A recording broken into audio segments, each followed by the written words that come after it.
په پکتیا ولایت کې د 5 میلیون ډالرو په ارزښت د یو روغتون د جوړولو چارې پیل شوې. دغه روغتون به په 15 جریبه ځمکه د متحده عربي امارات له لوري جوړیږي چې 150 بستره به ولري. د پکتیا والي د دې روغتون د جوړولو په مراسمو کې وویل هغه پروژې چې د هیواد خلک جدي اړتیا ورته لري د اسلامي امارت په لومړیتوب کې دي. د اسبابو لپاره شفاخانې، پوهنتونونه، مکتبونه، سړکونه دغو ته خاص خیال وساتو، نو انشاءالله د اسلامي امارات په اولویاتو کې دا خدمتونه دي او دا شفاخانه به صرف تر پکتیا ولایت پورې محدوده نه وي.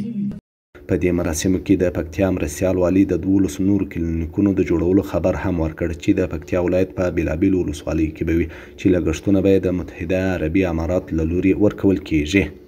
دغه یو نیم بستریز روغتون هم د 12 نور کلینیکونه هم دي چې اچ په نوم باندې هغه په نورو ولسوالیو کې ان شاء الله په راتلونکي کال کې ځمکه هر شی ورته تثبیت شوی هغه به آبادیږي او بیا متحده عربي امارات د دې په پاینده کې اکمال هم د دوی له طرف نه ده. د ډاکټرانو هر څه ترتیب او د دوا ټول ترتیب د غول طرفه ده. د پکتیا د عامه روغتیا ریاست مسؤلین وايي یاد روغتون به په عصري طبي وسایلو سمبال وي او د سویل ختیځ زون په کچه به د ناروغانو درملنه کوي.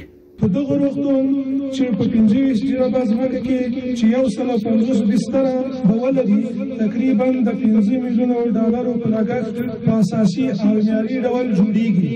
دا روغتون به په طبي تجهیزاتو ښه سمبال وي. د نوموړي روغتون په جوړېدو سره به جنوب ختیځ زون ولسونو ته معیاري روغتیایي خدمات وړاندې شي.